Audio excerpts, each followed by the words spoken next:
Welcome, everybody, to another edition of Spotlight on Addiction and Recovery. I'm your host, Scott Jones. I want to thank you for tuning in once again and remind you that if you like this show, share it with your friends. Also, don't forget to subscribe to our YouTube channel, ATC Network on the YouTube. And, of course, you can select to get notifications by subscribing. So make sure you do all of that. We try to bring you as many different guests as possible. And, we had to go way back into my past to grab this person. Not that long. What, about 10 years? 10 years. About 10 years. This is Duchess Raufman, who is... Well, you know what? I'm not even entirely sure what your title is these days. You used to, when we worked together years ago at G&G Holistic, you were program director, I think, or clinical. Program director. And we've been kind of staying in and out of touch this whole time, but you've always been involved with helping people. And so tell us, what are you up to today? Well, yes, it's been a very long journey working in the field of addiction. I am a healthcare consultant. I work with different organizations, not only helping them with licensure, but leadership training, coaching. I review their policy and procedures. I get them ready for any type of audit. It could be a board of pharmacy, SAMHSA. So I use all those skills that I have acquired over the 21 years. So this is not all just addiction treatment? Or No. Is that, but a lot of it is? A lot of it is, but it's the interworkings of treatment that people tend to forget, or have no idea what it takes to run a treatment center. There's so many layers to it, and I definitely help them in those aspects. Well, and I think, because let's sexy it up a little bit, because I'm sure some people listening are probably thinking a little bit like, what is all that? Oh, yeah, absolutely. Well, the absence of that is where we saw a lot of treatment centers get in trouble years ago. And even, there's been a few recently, but it was 5 or 6 years ago when you really saw the explosion of people getting in a lot of trouble. And a lot of that had to do with them not understanding the proper way to run the facility that is state and national guidelines, not to mention insurance guidelines, not to mention safety of environment for clients, right? I mean, that's what we're talking about. Yeah, compliance is a big part of an organization that sometimes ownership tends to think that it's a wasteful expense, but it isn't. It's very important. You need your compliance officer and your healthcare attorney. I think those two positions are very essential, especially if you're running a accredited facility. Those facilities that you were talking about, they did not have a compliance officer because they would have peeped game, as I like to say, and realized that was what they were doing was wrong.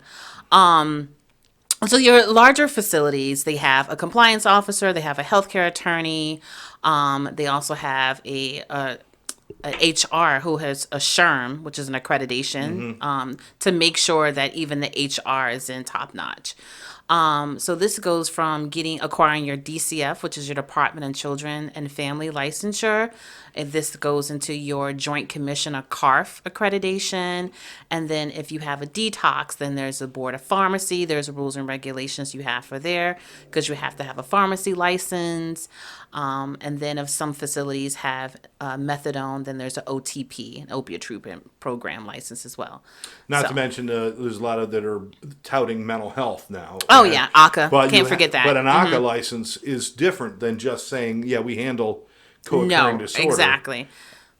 Mind you that some treatment centers can handle basic co-occurring like anxiety and depression and things. Correct. But when you get into real diagnosable mental illness, you want to make sure you're at a facility that's licensed for that, right? Absolutely. You want to make sure they do have the ACA accreditation. I think it's very important, ACA license, and that they have someone on staff that is a licensed mental health counselor.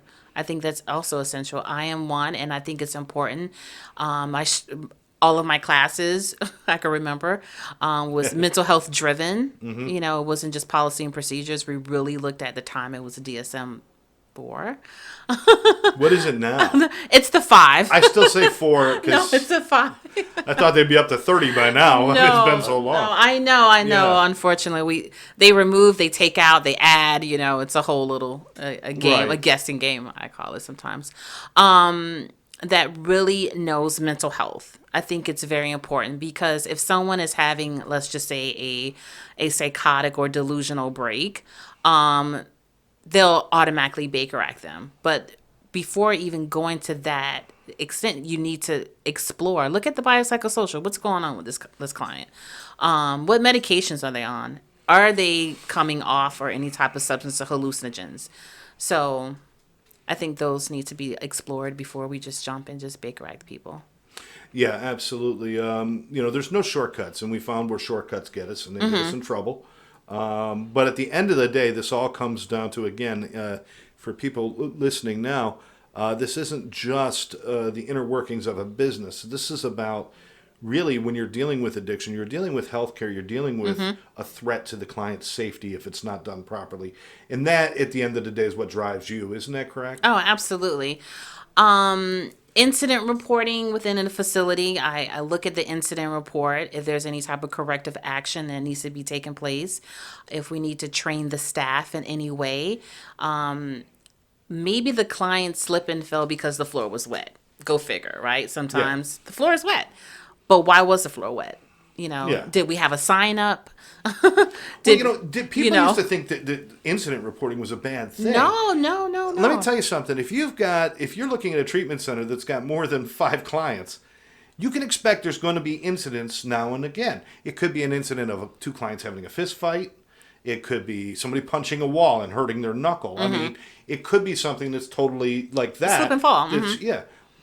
So, but if they're not recording any of those, that's a bad sign. Well, it's not even a bad sign. I want to just say they're not educated. Right? Okay. Because they're educated. So if I write an incident report, then I'm in trouble. No, I think incident reporting is a way to learn. Yes. Right? So, for an example, I had an incident that I was reviewing earlier before I came here, and the client didn't realize, for whatever reason, did not realize he had his prescriptions in his bottle prescriptions in his bags. He forgot to turn it over. They did an incident report. They said, it was contraband, and he was apologetic. He was like, "I'm sorry." It was Xanax. Well, right? Which could be a problem. That's definitely a problem. But it wasn't to the point where they were going to discharge the patient. It was just like, okay, who did the room search? Who did the bag search? What time did he come in? Right? So I narrowed all that down. It was a new staff member that didn't do the bag search. Right. So that was a learning experience. So a person who is a new employee, what did we not provide resources for them to know? Okay, this is what you have to do for a new intake. So that incident report became a learning experience not only for the operations manager, but also for the behavioral health tech. Well, all of those should be learning experiences. I know that when we worked together, a millennium ago, that somebody had brought markers one day, and we had just kind of looked at them and said, "Oh, they're markers," and it would come to find out they found a way to take the felt out of the markers, put drugs in there, and then put the tip of the felt back in, and we realized, what is a whole new place we need to search? So you're always learning, and there's nothing wrong with that as long as you accept that you must always be learning. Yes. Another one, as far as incident reporting, is medication error on the nursing part. What I've seen in certain facilities due to cost, they are now allowing behavioral health techs to do medication self-administration. Okay. For some facilities, I think it's appropriate. However, if you have a high mental health, I don't think that's the best course. You can get, even if it was a certified nursing assistant or a medical assistant, to just do some type of oversight. I'm fine with that. In this instance, the pharmacy mislabeled and gave the wrong medication. And guess what? The behavioral health tech he looked at it, looks good to him, and he presented it to the client. Thank God there was no adverse reactions for the patient. But if there was some type of additional oversight, medical professional to say, wait, that is not what the doctor ordered. Let's go back to the order. And that's what we did when we saw the incident report. It was too much of what he was supposed to be getting for that time. It was supposed to be 3 times a day. Right. So it's little things like that I think organizations, as far as putting in place a compliance person or even the most appropriate staff, it saves you in the long run. So many places open. I don't want to give it a bad view, but many No, of places that course. open with the best of intention. They Yeah. do.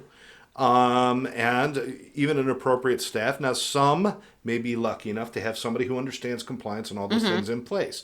Many don't, because there is so much. It is. So it's really good to reach out to somebody like you who can come in and kind of say, okay, this is what you want to do, and this is what you have. Now let me take a look at all the little inner workings of this and make sure that how you're doing it Makes sense. is appropriate. Right. I think the caveat to me, I am a clinician and I worked in the field. Yes. So I know what makes sense and don't make sense.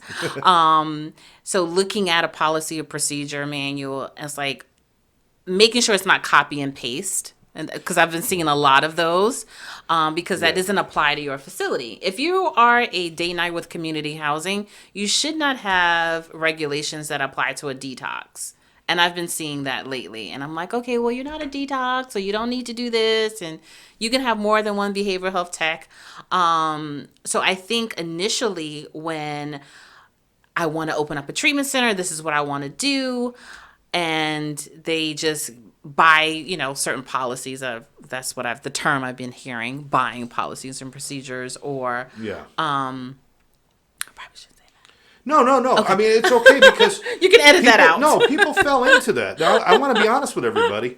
People did fall into, first of all, for people to understand, if you need to understand what a policy and procedure is for a treatment center, because a lot of our listeners aren't in the business. It's basically a manual that's supposed to address pretty much most situations that you're going to encounter. Right. The workflow, the coverage that you have of people, how to report certain things, how to do things, so that anybody who walks into that building can pull out this book, and usually it's quite thick. Yeah. And it reads like stereo instructions. It's not a good sit down and read thing.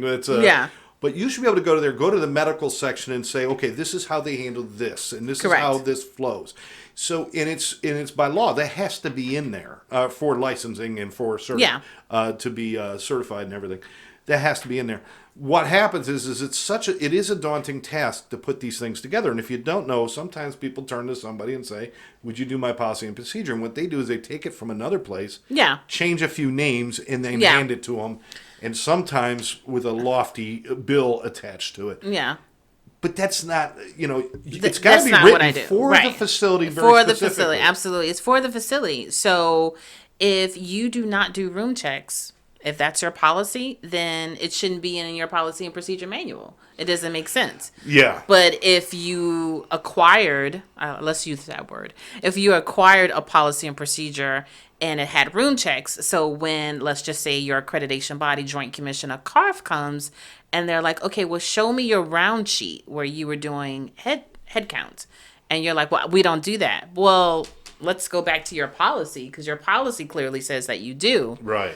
So that's a problem. Yeah. That's the problem. That's when you run. That's the problem that you didn't realize you just acquired by not really either reading your policy and procedure and manual and getting more insightful about it, or just whatever. I bought it. I passed DCF.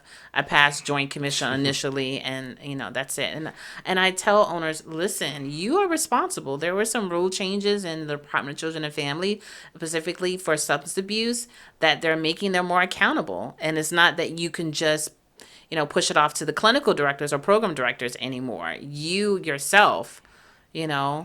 It's very important that they realize that as well. It's if you went in to get surgery at a hospital, you would expect that they're following all the protocols that they're supposed to follow for your safety. Mm-hmm. Dealing with addiction or dealing with mental health, you should have the same standard. Make sure that place is following all the protocols that are in place to ensure safety and better to serve the client and possibly have more success with the client. Right. If it's everybody's all over the place and running like the Three Stooges every time something happens, right, that's not conducive to good treatment. No, and it's a reflection of your team. Yeah. Right. I think it's very important. I always tell ownership or leadership that they should do quarterly surveys on their staff. What does that look like? Let's send out the survey and see what is the line staff is saying about the supervisors.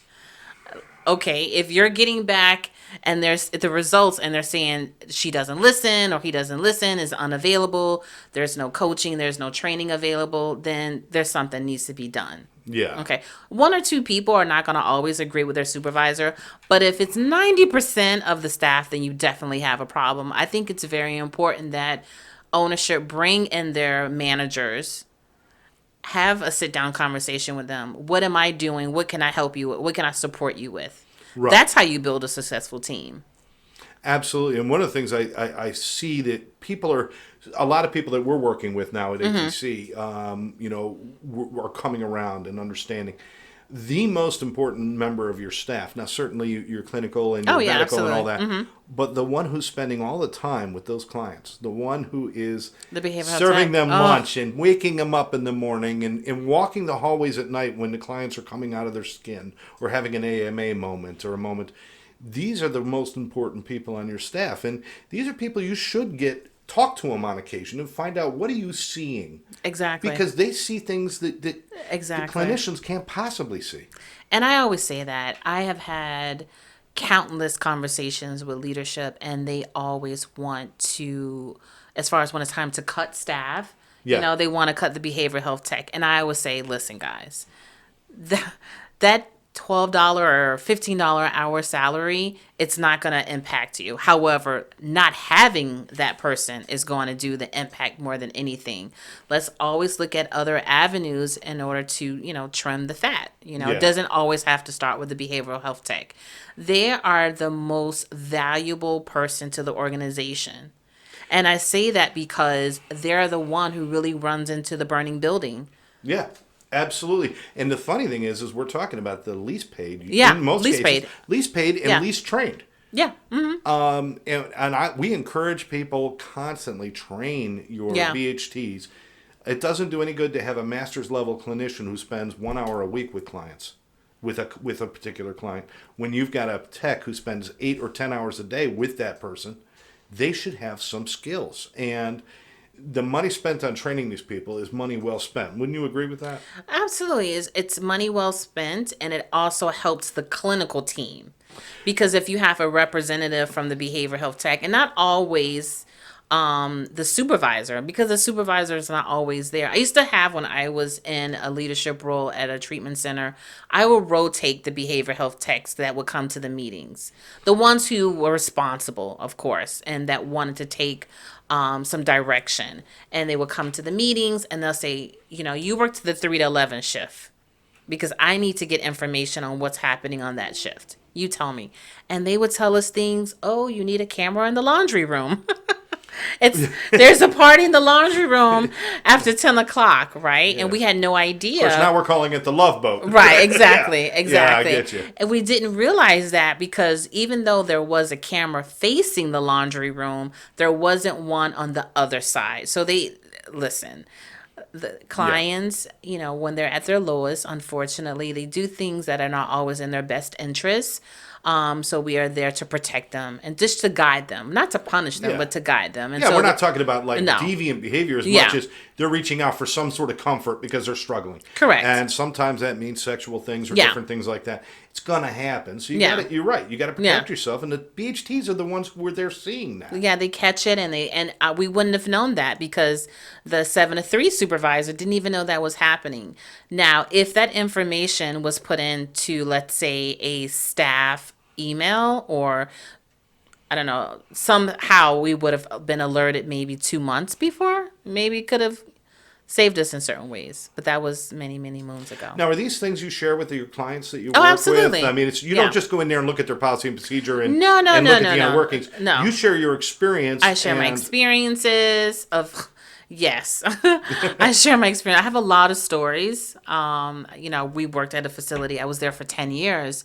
So I worked I was a therapist, a case manager, clinical director before I became the program director.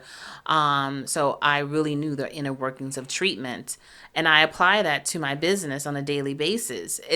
Sometimes I get questions and I'm like, listen, I already been down there. I know what's going to happen with that. Don't stay away from that. right? So, and they listen. Some do, some do not. Right, of course. Unfortunately. And then maybe 6 months down the line, they're like, I should have listened. And I'm like, no problem. Sometimes experience, you have to buy it too. Now, I assume that if you have a place that does not want to cooperate and do those certain things, I mean, it doesn't mean they got to listen to everything you say, because nobody's ever going to do that, no, including your kids. Yeah, Nobody ever does that. Yeah, if it's something that makes me feel uncomfortable, and then you'll walk away. Yeah, absolutely. I'm not going to work. And there's a lot of consultants out there that probably would, but I'm definitely not going to do it. I'm not going to allow myself or my team be put in and lose their license for an organization that is not listening. Right. Absolutely. So if somebody wanted to get a hold of you, do you have a website? Yes, of course. The website is raufmangroup.com. You can review the website. There's also a contact page. Excellent. Yeah. Excellent. Well, I want people to reach out, and now is this the kind of thing where they can call you and or reach out through your website? Yes. And have a conversation with you? Absolutely. It's not like if you pick up the phone, you're charging them. If it's more than if it's more than 30 minutes, absolutely. I'm sorry. I don't spend 10 minutes on the phone with people contemplating suicide. I get it. No, I'm not a phone guy. No. No, but I get what I you're want to saying, educate. My whole thing is educating the whole process. I'm not here just to, okay, here's the bill, but I want you to understand what you're getting into. Yeah, because if they're not interested in getting on board, it's not worth it for you or them for you to get in there and start doing things. Right, I'm not for everyone. You want to lay it out ahead of time. Right, I'm not for everyone. I am not anyone who knows me truly. No, I'm not a people person. Yeah, you're a people person. I'm not. But you're just I'm a little bit. You're a little bit. A people pleaser. I'm not pleasing people. No, you're not pleasing people. No, you're straightforward. I'm very straightforward, and honesty. I think it's important. Yeah, and it's very for but some you're not people. Brutal. You're not brutal with your honesty. No, you're just honest. No, and you probably want to edit that. Okay. No, I just think it's important that there's a working relationship, that we're on the same page, that I'm not working against. If you present an idea and say, Duchess, I want a treatment center in Brickell, no problem. I'm going to go to the zoning department and we're going to figure it out. But if you tell me I want to build a treatment center inside of the Catholic Church on something crazy. Yeah. Okay, that's not going to happen. And certainly if they're looking for a shortcut just to get through something, but have no intention of following through. Yes, and that happens a lot. It's not something you want to get involved in. They want the shortcut. They want to say, I just want to pass JACO. I don't want to do any of this stuff. But can we pretend it looks like we're doing that stuff? No. Exactly. That's another thing. This is very funny. Let me share this story. So I get a call maybe now a month ago. It was a previous person that reached out to me and wanted me to help them with their joint commission. So I go in and I do something called a needs assessment. Yeah. And go over, what do you need? Let's see what actually your deficits, what we can work on, what we could put off. I gave them a list. It was literally 7 pages. I was like, you're not going to pass joint commission if you don't have these 7 pages completed. No problem. Their survey wasn't to February, which is last month. I get a call a week before the survey. Can you help us? You contacted me back in September. Wow. So they waited all those months. They waited all these months and just say, basically in America. And I said, I'm sorry, I can't. I said, did they even do any of the 7 pages of stuff? They said, no, they did not, which was so crazy. It was so detailed and written out that all you had to say, it was like, go pick a yellow pen. They wouldn't even have to call you. Exactly. Go pick up the yellow pen and put the yellow pen in the box. I made it very kindergarten. It was very funny. No, they did not. And I said, you know what? The best thing you could do is to reschedule your survey. And they did. And now we're working together. Hopefully you're listening to this. But I know sometimes it's because they're trying to save a buck. Sometimes it's because they just don't want to be told what to do. Some people their egos get in the way and they want to run it the way they want to run it. Mm-hmm. But there's also times when it's simply they're overwhelmed and they're really trying Do you speak to people? Do you Absolutely. kind of help them with? I do. You can see that they want to get there, but they're just so overwhelmed, and it is an overwhelming business. It is. And that's another thing I think people don't realize. You have not only your state regulations, you have your national accreditation, and then you have payer standards, which is the insurance companies.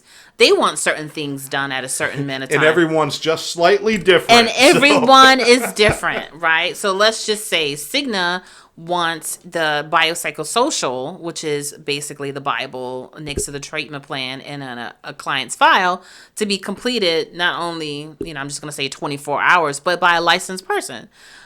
Prior to before, it didn't have to be by a licensed person. It could be with someone who has, minimum of a master's degree. So that's an issue for certain facilities because they can't either afford a licensed person, or the licensed person is the one person who's a clinical director and he or she is supervising everyone underneath them. Right. So then you have Blue Cross Blue Shield say, you know what? We want our psychosocial done within 3 days. No problem. But the client came on a Friday and it starts ticking. They don't have clinicians on the weekend at certain facilities. Yeah. So you have to take all of that into consideration when you say, oh, you know what? Today I think I'm going to open up a treatment plan, a treatment center. Not only that, people are under the impression once you submit the application to Department of Children and Families that you're going to get your license within 30 days. No, it doesn't work like that. You can, I remember getting calls from some, we put the application in, how come we don't have our license? And I'm like, well, we have 60 days. They can tell you as long as it take. Yeah. So you better have revenue ready, because your doctor, your nurses, whoever you have on a payroll, it could take time before you get your license, and you still have to pay for the building. You still have to pay for the lights. You don't get to shut down until it's ready. Exactly. You have to stay open and solvent. Yeah. And that's one of the things that I think in some cases they want to make sure that you have the money to do things. And they like that. ask that question, and your CPA signs off that you've got the funding. You have the funding and can withstand the business for 6 months to a year, not waiting on payers. And that's the other thing is when you're brand new, you don't have. It's not them being evil. It's just them hedging their bets. The payers don't pay as fast as once you're open 5 or 6 years. They pay faster. Yeah. Because they realize, but why are they going to send money to a place? They might be closed in 3 months. We're going to hold. And so sometimes you could wait 9 or 10 or 12 months to get paid on what's happening today. Yeah. Possibility. You got possibility. to be ready for that. Yeah, possibility. I won't. 9 months is pretty excessive, but definitely 6 months. 6 for months. Sure. Yeah. For sure. I exaggerate for effect. Yeah, but it happens. But it happens. You have to be ready. There's so many things. Let's flip to the other side. Since you are involved in all of this, first of all, you've always been, my queen, right? Aww. You've always been, you're beautiful, you're smart, you got a great family, you got all this stuff. Why do you continue to work in this damn business? I mean, this rips your guts out every other day. It's either because you're connected to the clients who kill you, or you're connected to people who are doing things that are just like, holy shit, I can't believe you're doing that. Why do you keep doing this? What drives you? What drives me? Well, that's a very good question. She has no idea. She's been in therapy for 10 years to figure it out. No, I'm kidding. No, I really adore helping people in a sense of teaching.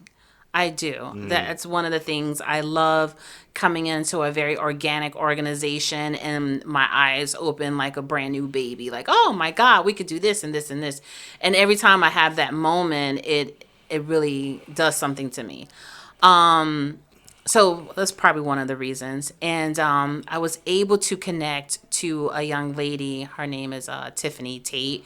And she started this group. It's called Unorthodox. And it's like a mentoring group for women. And I love it. And we just started. And it's women in treatment, not women who work in treatment, I should say, but in other facets of treatment. Nurse, HR, and just helping the people who just need some assistance along the way. I like that I still have a voice, because there isn't a lot of women, and I'm going to say black women in the organization that are doing things like me. So when I walk into an organization, they're always surprised. I'm just going to be honest. I've always had that Sure. reaction for people.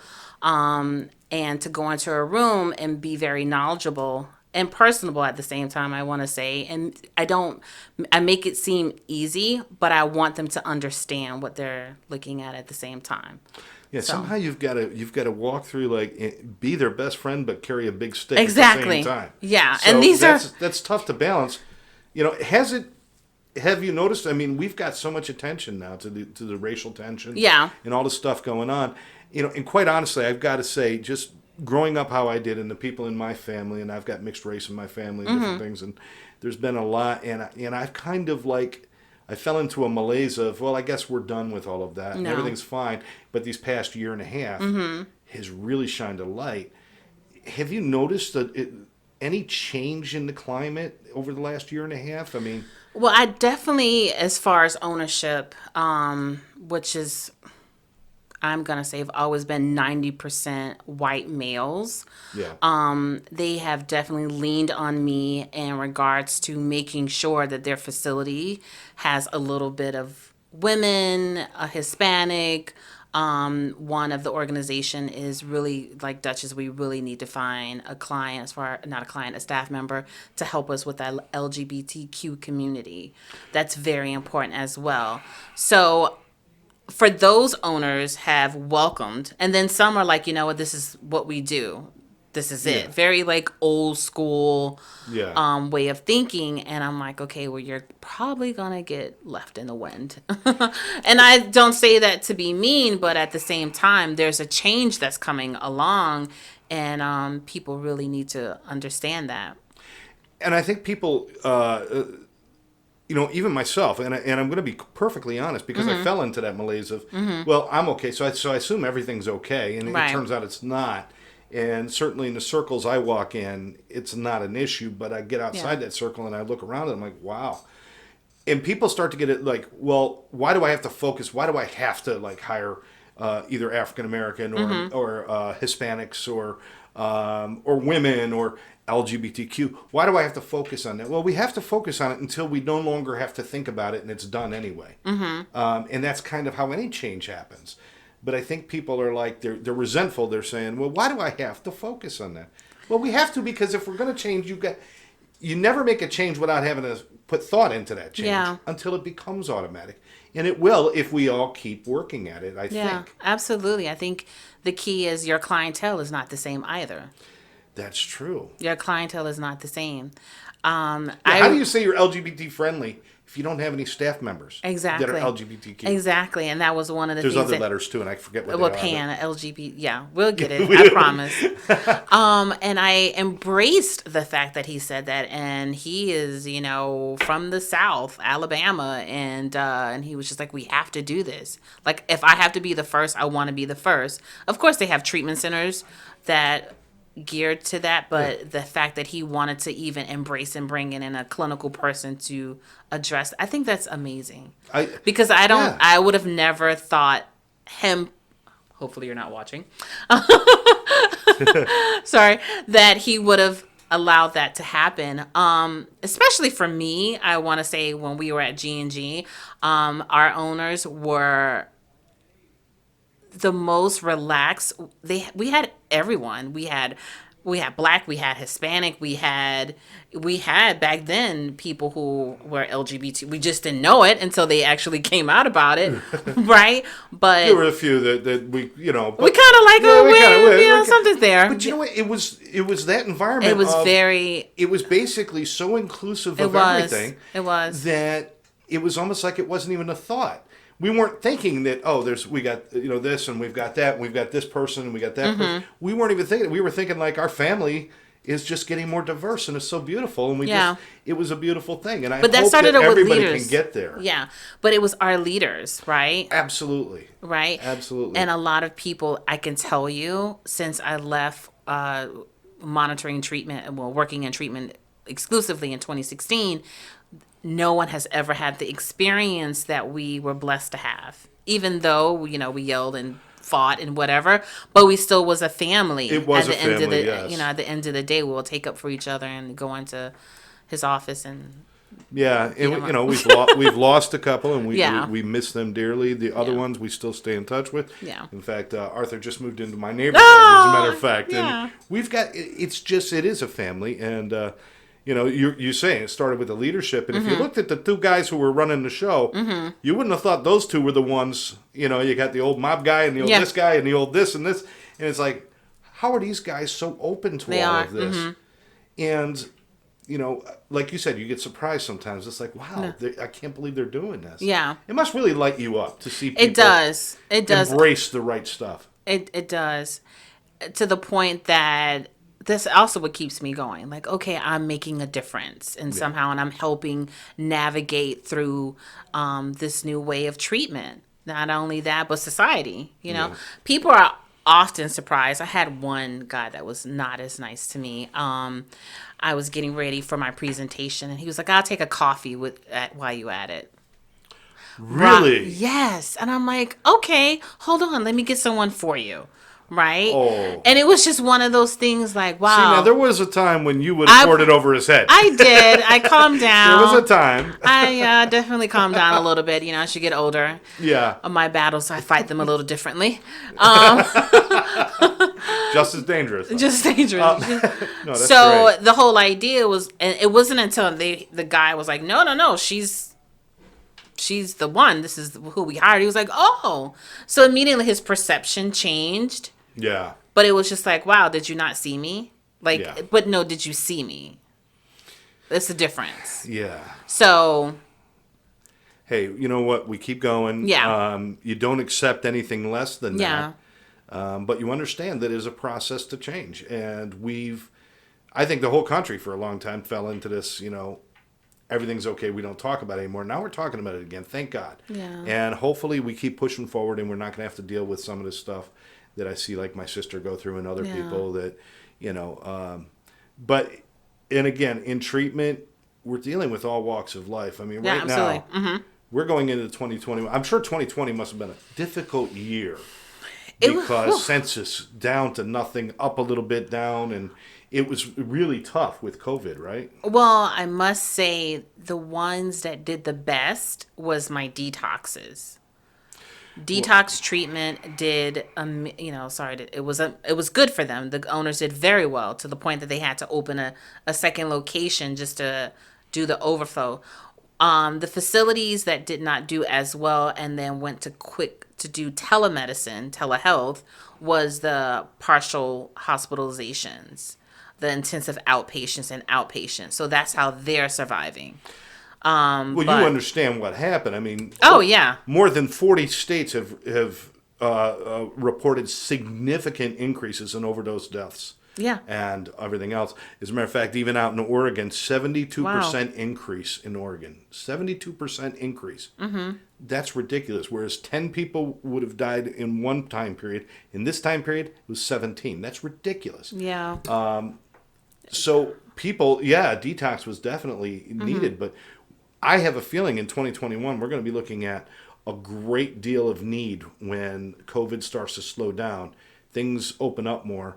Yeah. And people start reconnecting with loved ones and doing that, they're going to start seeing some major issues. We got to be ready for that. Absolutely. I mean, I have two children, and one's a teenager, and one's in First of middle all, school. I'm so sorry. The teenager thing, I mean, that's harder than anything else you're going to do in your life. And I was surprisingly, she did very well. As far as the isolation, what she did, her and her girlfriends, they started a little podcast. They instituted these little rooms. They would Zoom, they would do different things. But for my little one, for him to be able to get out, I had to get him out, even if it was to the pool or the backyard. He wanted to hang out with his friends. So even the adjustment for us, it was like, okay, we need to figure things out. So I can only imagine, and I have coping skills. I know what to do. Imagine people who don't have a family member that can help them. I just need a break, right? Yeah, Self-care is so important. I cannot tell you, like, I took up biking because that was the only way that I can like have a moment, and I needed that moment in order to be efficient. So I can't imagine people who don't have resources. It's so difficult, especially people in early recovery or Oh who are yeah. struggling with addiction. Not to have fellowship groups to go to, 12-step groups or something. Yeah, you could do it online, but for a newcomer, not to get that fellowship face to face, the online works for some, but it doesn't work for a lot. I mean, it's very difficult. You need that person to person connection. So it's been hard. We've seen a great deal of relapse, great deal of people suffering. And, thank God that you're still out there doing what you do, because Thank you. these places hopefully will be ready Yeah. to help our loved ones and to do the things that need to be done. On all of that, a lot of times I get questions from parents and different things asking, how do I know a place is a good place? Okay. You could look online and you see pictures of ponies Right. and people surfing. Right. And, the place could be in the Arizona desert and they're showing Right. pictures of the ocean and sailboats.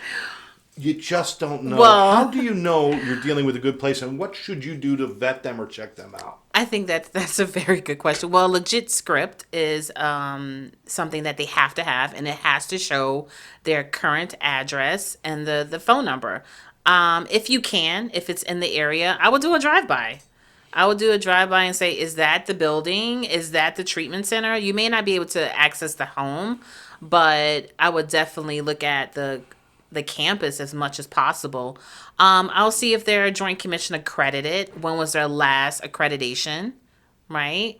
That is something you can go onto Joint Commission website and just type in, find an accredited facility, and then type in the name of the facility that you're looking for. The same thing for CARF, to make sure, at least for sure that there's a national accreditation and not just the state licensing, because they're held to a different standard. I would ask if I can speak to the clinical director. What is their modalities and what they're going to be treating my son or daughter for? Yeah. That's very important. If they're saying they're an eating disorders treatment center, they better have a nutrition on site. Yeah. And not someone that's coming every other week. No. I will ask for a clinical program schedule. Like, I want all of that information that I would want it if it was my child. If they stop you, I always recommend, if they stop you at admissions, Oh, yeah. if they say, we'll answer your question, if you want to know where they're located or some simple things, what's your website? What is that? Yeah, fine, admissions is fine. I'm not talking about like for the addict who's looking for a place. I'm talking about if you're vetting them yourself, checking them out. But if you say, I would like to speak to the clinical director or one of the primary Absolutely. therapists, if they don't put you through to that person, you could cross them off the list right then Absolutely. and there. I mean, they may have to say, can we schedule it in an hour from now? That's fine. That's fine. But if they say Absolutely. you cannot look at our facility or tour, now obviously you said like some residences because of COVID you can't see them, and But no, also HIPAA. there's HIPAA, Right. you can't see it. But you should be able to see the clinical facility. Yeah. There's always breaks in a day where they should be able to tour you and show you if you really want to see it. If they don't speak to you on the phone and the only person you're talking to is somebody at an admissions line, stop right there, because it should be as full transparency as possible. Absolutely. Given HIPAA, obviously. Given HIPAA, absolutely. They could do a virtual tour. I had a client that wanted to, Yeah. after hours, do you mind? If they really listen, if they really want that admission, they're going to do whatever it takes. So if you want to see that facility virtually, you should be able to. There's no problem for you to be able to speak to a clinical director. Most likely it'll probably be the program director if it's not the clinical director, and to really explain the process. I would definitely do it if it was my child. Absolutely. So check them out. If you get that feeling that something's not right, chances are it might be Absolutely. good. So, and the last thing you want to do is have a bad gut feeling and send your child there. Yeah. It's not good, because then it's not conducive to the child's treatment, first of all, and also make sure that there's some sort of family program where you can be involved in some way, right? That's important. At some point, yeah. Absolutely. If they have a family program, some facilities, because of COVID, they haven't reinstituted their family program, but you could do something virtually. Many of them are doing Zoom now, and it's working really well. Yeah. Listen, that's probably going to be the new thing, which is fine. It's I'm fine. totally okay. I'm okay with it. The other thing, a family session. If you cannot get a family session, let's say in the third week, okay, That's okay. That's good. Third week, I'll take the third week. But if your son or daughter are telling the clinician, which does happen because I've been on that other side of the chair, whereas I don't want to speak to my mom, then I'm calling mom to let her know. Yeah. Yeah, they could do that. Right, yeah. They can't discuss certain things about the course. case, but they can certainly let them know that the reason you are not involved is because they have pulled consent for you to be involved in their treatment. Correct. And they can't discuss the treatment, but they can discuss the circumstance. Absolutely. So just want to make sure you just know ask questions. Don't feel like you're not supposed to. Mm-hmm. I think a lot of families feel like it's like the secret wall, and you're not supposed to see behind it. No. That's ridiculous. But it's been that way for a lot of people. They don't know where their kids are, what's going on with them. They're not involved, and they're sending them to facilities that blindly. Blindly. It is blindly. And you see ponies and you see this and you see one of my clients sent me, I won't name the treatment center, sent me their website. And we both laughed. And he was like, tell me why you're laughing. And I was like, because I know for sure they don't have a pool. It's a parking lot. Right? Yeah. So it's just like, well, then I realized they didn't have legit script. So that also was a key giveaway. But it's just like people are still attempting as much as possible to defraud. It's defrauding people. It's deceiving people. Yeah. But, of course, they won't be in business for long. We hope. Yeah, we hope. Yeah. I know we were at G&G, and G&G has been closed for some time now. It was just, the owners got older, they sold, and they decided to do retire, and it just made sense that, we all moved on. But at that time, they didn't have to sell anything. No. They didn't have to tell them this or tell them that. They went right at it with, this is what we do, and they stuck to what they did. Mm-hmm. Now, other places might have looked flashier, but G&G was the real deal as far as treatment, I must say. And it says, this is what we do, and they did it. And if they didn't do it, they wouldn't say it. Yeah. I want to say, and people, newer clinicians, of course, they don't know the treatment center, but I always say, well, we were the true holistic. And what I meant by that, there's other holistics that have popped up after us, but they were not doing no sugar, no flour, Yeah. Right? We had a chef, a gourmet chef. We had nutraceuticals. We had a spa. All of these things, hindsight is always 20/20. It's just like, oh my God, we were doing hyperbaric medicine back then. 2010, we were doing that. Like, oh my God. It's crazy. And, you're right. Holistic became like an abused term. It did. It really did. So it used to be if you saw the word holistic, it meant something. Now you really got to research to see because there's places that call themselves holistic. Yeah. And their clients are walking around drinking Red Bulls. Right. Yeah. Yeah. It's just, that's not truly holistic, but forget the name, forget the pictures, talk to them, look at their program. You made a good point about if they talk about eating disorder, then you want to know what the credentials are of their eating disorder specialist. Absolutely, they can't just say, well, we got a guy who lost 100 pounds on a diet, and he's our, No. Another thing is trauma, right? A trauma specialist. I was just going to bring that up. Yeah, so PTSD and trauma is big right now. Correct. So they can have a certification by EMDR. Right, eye movement desensitization reprocessing, and nice. I know. Hopefully that is accurate, even though I am EMDR certified. It is. I can't say it either. No, but it's good. Like, so if someone's doing trauma, they need to have some type of trauma expert on their, clinical staff. Very important. The sex addiction, they should have a sex addiction therapist who is trained. Right. A very good friend of mine, Alana Gisson. She is a trained sex educator. Fantastic. Yeah. Love her. She's amazing. We could spend all day just talking about our old friends. I know. We got Darren. We could just go on and on. Right. And on. Because, and I say our team was amazing, highly skilled and personable. It was the diversity of the skills. Yes. The diversity of the people, yes, but the diversity of the skills. Mm-hmm. Everybody had something that they were really specializing in. And and it was never a problem of, well, you're my client. So it was like, that's your issue? Okay, I'm going to set you up with this person. Yeah. And there was more trading of clients because of that, which actually made it work. Yeah, absolutely.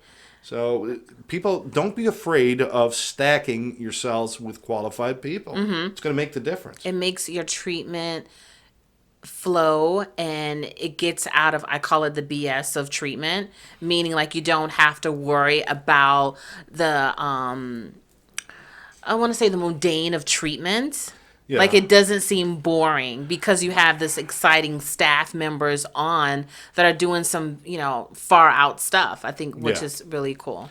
I think some people fell into the malaise again of, let's base it on 12 steps. And then, Right.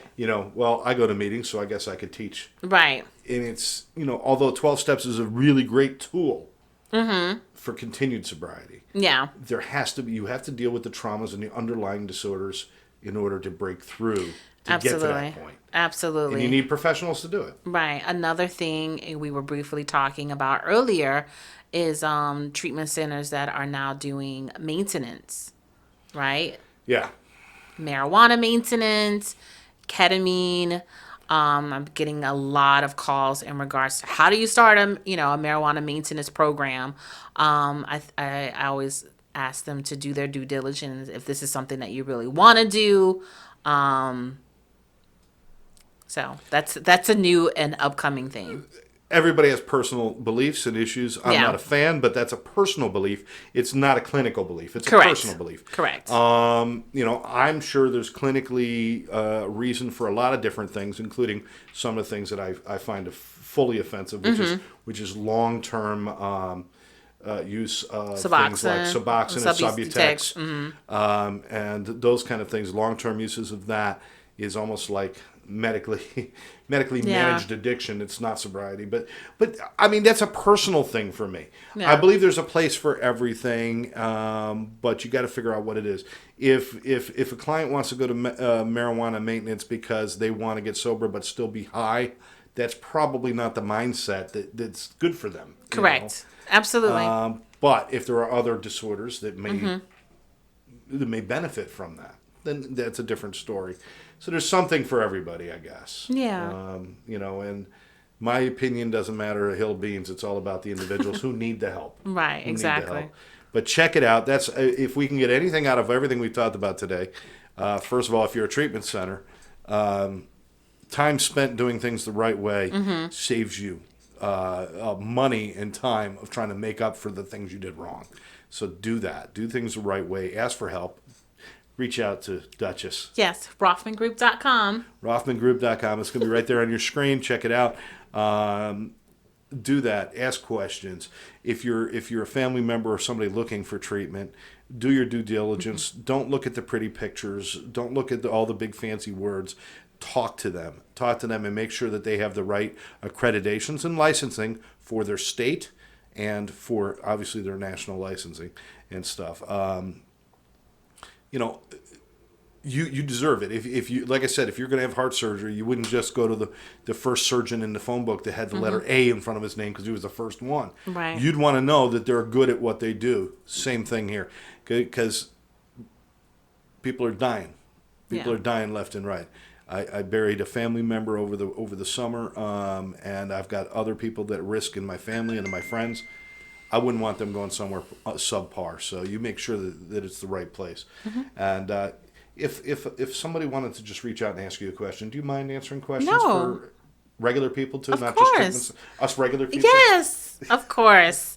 The information, I have a contact page. Okay, beautiful. You could definitely just... So they can send an email They can and send ask an a simple email, ask question. a question. I don't mind. I really don't. Beautiful. Yes. Well, I like the fact that you want to teach because you got so Yeah. much to offer. Thank you. And, Karen and I found that we can help more people by teaching people on the outside of treatment. And we still get involved somewhat on the inside, but we spend a lot of time on the outside. And hopefully, things will change and things will get better. Absolutely. As long as we keep going, right? Yeah, we're going to make the change. That's it. Yeah. Duchess, thanks for joining us on the Thank show. you. I appreciate love it.